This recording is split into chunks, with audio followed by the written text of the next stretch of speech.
Olá! Hoje a gente vai mergulhar fundo nas histórias que a gente tanto ama para tentar descobrir os segredos que elas escondem. Para isso, vamos abrir uma verdadeira caixa de ferramentas de analista e ver o que tem lá dentro.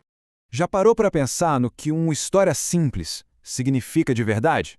Pois é, por trás daqueles contos que a gente já conhece de cor, muitas vezes existem várias camadas de significado, só esperando para serem reveladas. Mas para descobrir esses significados, a gente precisa de um caminho, de um conjunto de ferramentas. E é exatamente aqui que entra a tal da teoria literária. Calma, teoria literária não é um bicho de 7 cabeças nem um monte de regra chata. Pensa nela mais como uma caixa de ferramentas mesmo, cheia de lentes diferentes. Cada lente dessas ajuda a gente a enxergar a obra por um ângulo novo, focando em um aspecto específico para entender como a literatura realmente funciona. Ok? Mas antes de começar a usar essas ferramentas, é fundamental entender a relação que está no coração de toda e qualquer história. São como os 3 pilares que sustentam toda a experiência da literatura. E aqui estão eles: o autor, claro, quem cria o texto, a obra, que é o texto em si, e o leitor, a pessoa que interpreta. É um triângulo essencial, sabe? E as diferentes teorias que a gente vai ver, bom, cada uma vai dar mais atenção a um desses pontos. Então vamos lá, vamos experimentar a nossa primeira lente. Com ela, a gente vai, isolar a obra de todo o resto e olhar só, única e exclusivamente para o que está na página. O foco total aqui é nas palavras, na estrutura, na linguagem. Essa abordagem trata o texto como um objeto de estudo que se basta, sabe? Um universo fechado que já contém todo o seu próprio significado. E como isso funciona na prática? Usando o formalismo como exemplo, a análise se concentra em perguntas do tipo: como é que as frases são construídas? Quais metáforas ou símbolos aparecem? Como a própria forma do texto ajuda a criar o sentido? A ideia aqui é que a estrutura revela o significado, não importa muito a intenção do autor ou o contexto da época. Agora, vamos trocar de lente e fazer o exato oposto. Em vez de olhar para dentro do texto, a gente vai olhar para tudo que está ao redor dele.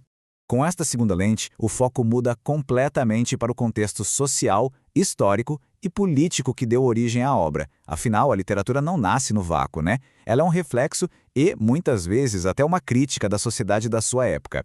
E aqui, o ponto principal é que teorias como a crítica marxista e a feminista fazem perguntas sobre a sociedade. Elas vão investigar como uma história, por mais simples que pareça, pode estar refletindo estruturas sociais bem complexas, como lutas de classes ou as dinâmicas de poder e gênero. Para fechar, vamos usar uma terceira lente que não foca nem no autor, nem no mundo lá fora, mas sim na pessoa que está vivendo aquela história, o leitor. A grande sacada aqui é que o significado não é uma coisa que a gente encontra passivamente no texto. Na verdade, ele é criado ativamente durante o ato da leitura. A experiência de cada pessoa é única e ajuda a construir o sentido da obra.